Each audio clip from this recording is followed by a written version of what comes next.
Hello guys, welcome back to my YouTube channel. दोस्तों, आज हम बात करने वाले हैं सेकेंड चैप्टर हमारे सालाक तंत्र का, जो कि हमारे फाइनल ईयर का एक सब्जेक्ट है। इसमें हम जो सेकेंड चैप्टर में देखेंगे वो देखेंगे आज। जो हमारा सेकेंड चैप्टर है क्या है वो नेत्र शारीर, नेत्र रोगों के सामान्य निदान एवं वर्गीकरण। इस वीडियो में हम देखेंगे नेत्र शारीर के बारे में, नेत्र गोलक का प्रमाण, नेत्र गोलक का स्वरूप, नेत्र गोलक का पंच भौतिक तत्व, कृष्णमंडल एवं दृष्टिमंडल का प्रमाण, नेत्र की संरचना, मंडल जिसमें हम बात करेंगे मंडल के बारे में, संधि के बारे में और पटल के बारे में। इसके बाद हम देखेंगे नेत्र गोलक के बंध क्या है, नेत्र रोगों का सामान्य परिचय, नेत्र रोगों का समान पूर्व रूप और नेत्र रोगों की समान संप्राप्ति तथा नेत्र रोगों की समान चिकित्सा और वर्गीकरण। तो वर्गीकरण हम आश्रय भेद से, निदान भेद से और चिकित्सा भेद से देखेंगे। तो वीडियो को शुरू से लेकर लास्ट तक देखिएगा ताकि आपको कोई भी इन जानकारी मिस ना हो पाए। और अगर आप हमारे चैनल पे नए हैं तो हमारे चैनल को सब्सक्राइब कर दीजिए और बेल आइकन को दबा दीजिए ताकि आप हमारी लेटेस्ट वीडियोस की नोटिफिकेशन सबसे पहले पा सकें। तो चलिए शुरू करते हैं। हमारा सबसे पहला टॉपिक जो है, सबसे पहली जो हेडिंग है वो है हमारा नेत्र शारीर के बारे में। तो नेत्र शारीर क्या है, इसको जो हम मॉडर्न में बोल सकते हैं कि एनाटॉमिकल कंसिडरेशन ऑफ आई, मतलब क्या क्या हम कंसीडर कर सकते हैं आँखों में। तो आचार्य सुश्रुत ने नेत्र शारीर के संदर्भ में नेत्र गोलक एवं वर्त्म दोनों का विवेचन किया है। तो यहाँ पे जो नेत्र गोलक आया है उसको हम मॉडर्न से कोरिलेट करके आई बॉल कहते हैं और वर्त्म जो हमारा आता है उसको हम आईलिड कहते हैं। तो जो नेत्र शारीर है उसमें हम नेत्र गोलक और वर्त्म के बारे में बात कर देंगे, मतलब आई बॉल और आईलिड के बारे में बात करेंगे। ठीक, अब देखते हैं हम नेत्र गोलक का प्रमाण, नेत्र गोलक के प्रमाण के बारे में। इसको क्या बोलेंगे, मेजरमेंट ऑफ आई बॉल। तो आई बॉल के क्या मेजरमेंट है वो देखेंगे। तो नेत्र गोलक जिसको हम और क्या बोल सकते हैं, नयन बुदबुद। ठीक है, तो इसको डबल स्टार मान लीजिए। ये हमेशा जो बाहुल्य और आयाम या विस्तार पूछा जाता है पीजी में, तो बाहुल्य क्या है, जिसको हम एंटीरियर पोस्टीरियर डायमीटर कह सकते हैं। तो जो बाहुल्य है वो है हमारा 2 अंगुल और आयाम या विस्तार जो है, मतलब साइड टू साइड जो लेंथ है वो है हमारा 2.5 अंगुल। ठीक,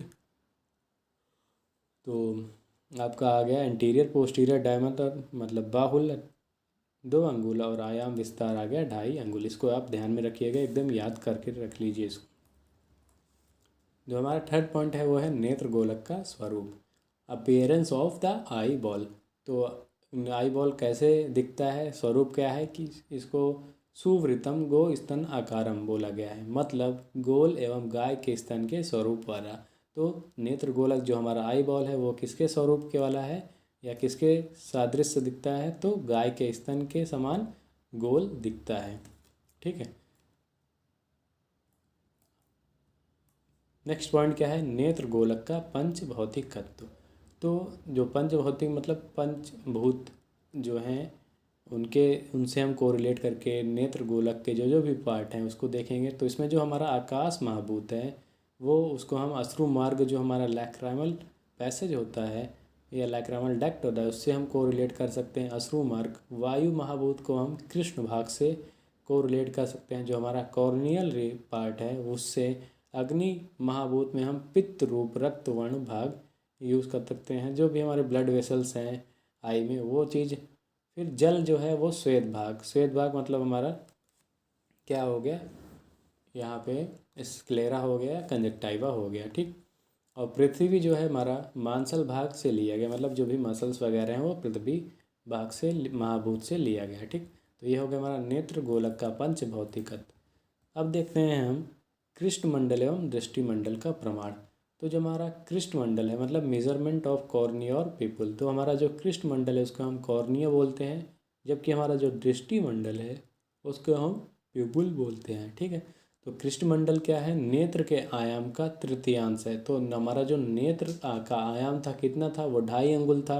इसका जो तीसरा हिस्सा होता है वो हमारा कृष्णमंडल होता है, तो 2.5/3। ठीक है, तो ये 5 बजे 5/6 अंगुल होता है। ये हमारा 5/6 अंगुल होता है हमारा कृष्णमंडल। दृष्टिमंडल की बात करते हैं तो कृष्णमंडल का 7वां भाग हमारा दृष्टिमंडल होता है।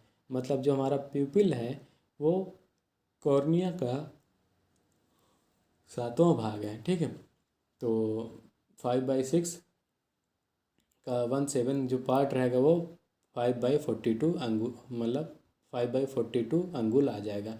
ठीक है, तो उससे ये सब कैलकुलेशन आपको ध्यान नहीं रखनी है। आपको सिर्फ जो बाहुल्य है 2 अंगुल वो याद करनी है, और जो आयाम विस्तार है वो 2.5 अंगुल उसको याद करना है, और यहाँ पे जो कृष्णमंडल मतलब नेत्र के आयाम का तृतीयांश याद करना है, और कृष्णमंडल का 7वां भाग है, ये चीज़ याद करना है। ठीक है, आचार्य सुश्रुत ने आत्रोपक्रमणी अध्याय में कृष्णमंडल का 9वां भाग माना है। तो आचार्य सुश्रुत ने जो हमारा आत्रोपक्रमणी अध्याय है उसमें दृष्टिमंडल का जो पार्ट है, जो प्रमाण है, वो कितना माना है? कृष्णमंडल का 9वां भाग। जबकि यहाँ इस चैप्टर में जो हमारा जिस चैप्टर को हम पढ़ रहे हैं, इस चैप्टर में उन्होंने कृष्णमंडल का 7वां भाग माना है।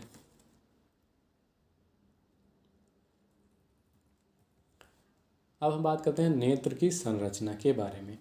तो नेत्र की संरचना में 3 पार्ट बहुत इंपॉर्टेंट हैं। क्या है? मंडल है आपका, संधि है और पटल है। तो मंडल की जो संख्या बताई गई है वो 5 है, संधि और पटल की 6 संख्या बताई गई है। ठीक है, तो इसको आप याद कर लीजिएगा। मंडल 5 है, संधि 6 है और पटल 6 है। तो मंडल जो है, मंडल में डा आ रहा है, तो डा जैसे 5 के जैसे दिख रहा है ना, तो इससे आप याद कर लीजिएगा कि मंडल जो है वो 5 होते हैं, बाकी 6 होते हैं संधि और पटल। सबसे पहले हम बात करते हैं मंडल की। तो जो पहला हमारा मंडल है जिसको हम सर्किल भी बोलते हैं, इसमें नेत्र में 5 मंडल होते हैं। इसमें क्या, कौन सा पहला है? पश्चिम मंडल। पश्चिम से आपका जो आई लैसेस आते हैं, मतलब circles made by eye lashes, वो चीज़ आता है। फिर दूसरा है हमारा वर्त्म मंडल, सर्किल्स मेड बाई आईलिड्स। तीसरा है हमारा श्वेत मंडल, सर्किल मेड बाई स्क्लेरा। कृष्णमंडल, सर्किल मेड बाई कॉर्निया। और दृष्टिमंडल, circle made by pupillary margin.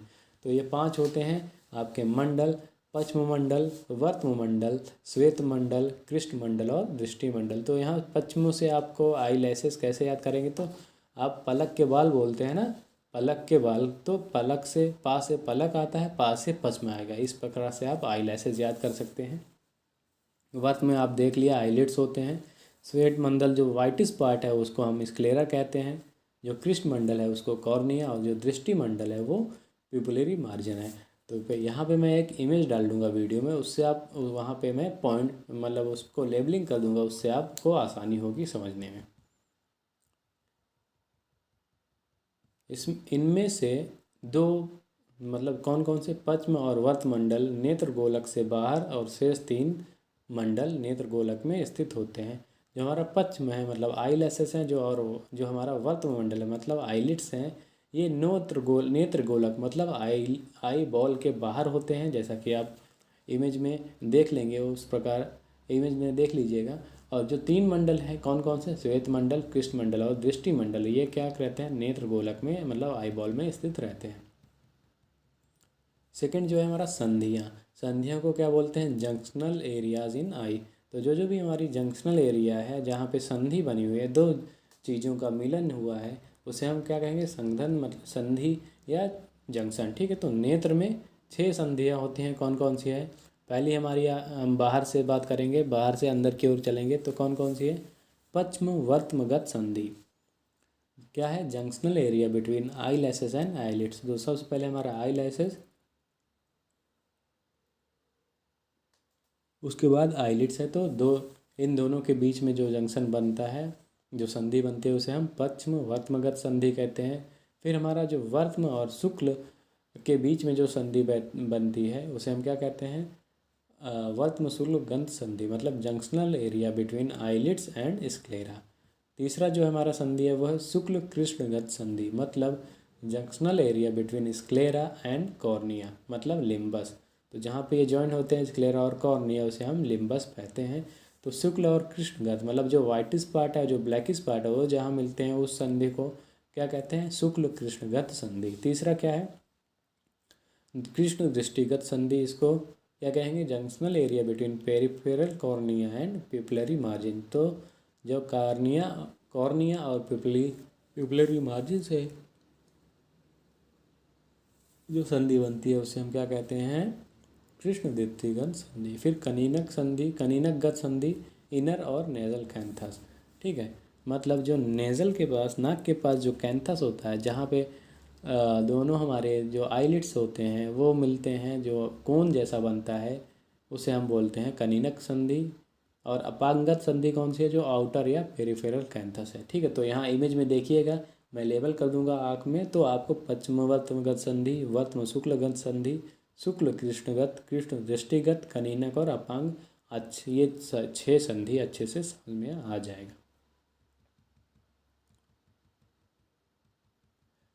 कनीनक संधि सबसे अधिक व्याधियाँ इस संधि में होती है। तो कनीनक संधि इम्पोर्टेंट ट्रिपल स्टार का लीजिएगा। हमेशा पूछा जाता है कि सबसे अधिक व्याधियाँ कौन सी संधि में होती है, तो वो है कनीनक संधि, इनर कैंथस हमारा या नाजल कैंथस। इनमें से 3 संधि है, जो हमारी पश्चिम वर्तमगत संधि है, कनीनक संधि है और अपांग संधि है। ये नेत्र गोलक के बाहर स्थित होती हैं। बाकी जो 3 संधियाँ और हैं वो हमारी नेत्र के अंदर स्थित होती हैं।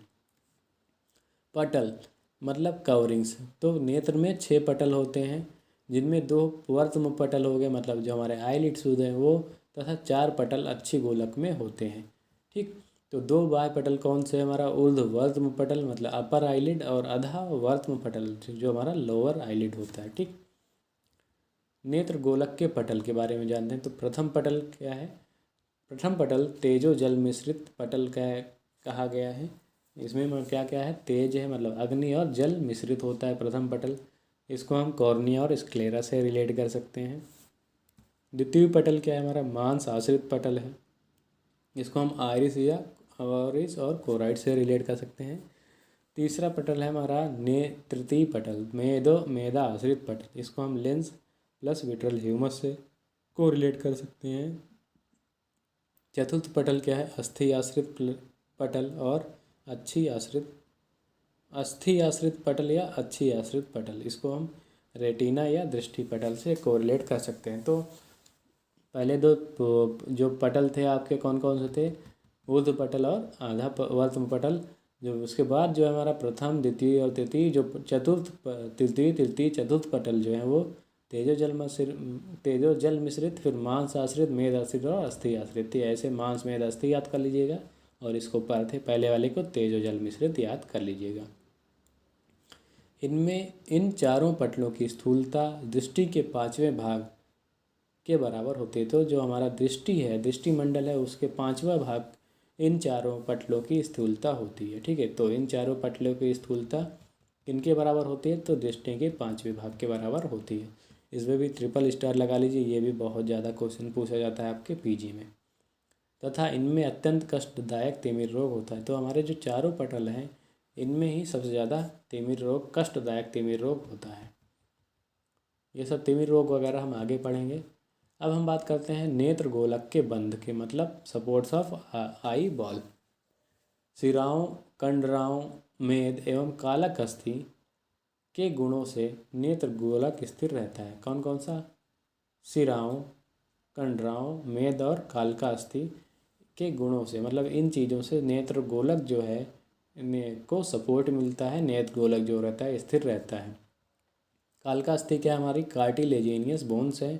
तो कालका अस्थि के निकट सिराओं से युक्त श्लेष्मा भी नेत्र गोलक को स्वास्थान पर रहने में सहायता प्रदान करता है। तो जो हमारी कालका अस्थि के निकट जो पास में जो सिराओं से युक्त श्लेष्मा जो रहता है, वो भी हमारे नेत्र गोलक को स्वास्थान पर रहने में सहायता प्रदान करता है। मॉडर्न में देख लेते हैं। तो मॉडर्न में क्या बोला गया है कि eyeball maintains its position by support of extra ocular muscles, their facial sheets, pad of fat behind eyeball. ठीक है, तो 3 चीज़ याद कर लीजिएगा इसमें, एक्स्ट्रा ऑक्यूलर मसल्स जो हैं वो चीज़, फिर उनके फेशियल शीट्स और pad of fat behind the eye ball. ठीक है, तो ये हो गया हमारा पहला पार्ट अध्याय 2 का। इसके बाद हम देखेंगे सेकंड पार्ट में इस वीडियो के हम देखेंगे नेत्र रोगों का सामान्य परिचय, सामान्य पूर्व रूप, सामान्य संप्राप्ति, सामान्य चिकित्सा और वर्गीकरण। ठीक है, तो नेक्स्ट वीडियो बहुत जल्दी आ जाएगी। तो वीडियो को हमारे अगर अच्छी लगी हो तो लाइक करिएगा। अगर कोई भी डाउट वगैरह हो तो आप हमें इंस्टाग्राम, हमारे व्हाट्सएप ग्रुप पे पूछ सकते हैं अपना क्वेश्चन। तो मिलते हैं नेक्स्ट वीडियो में, तब तक के लिए धन्यवाद।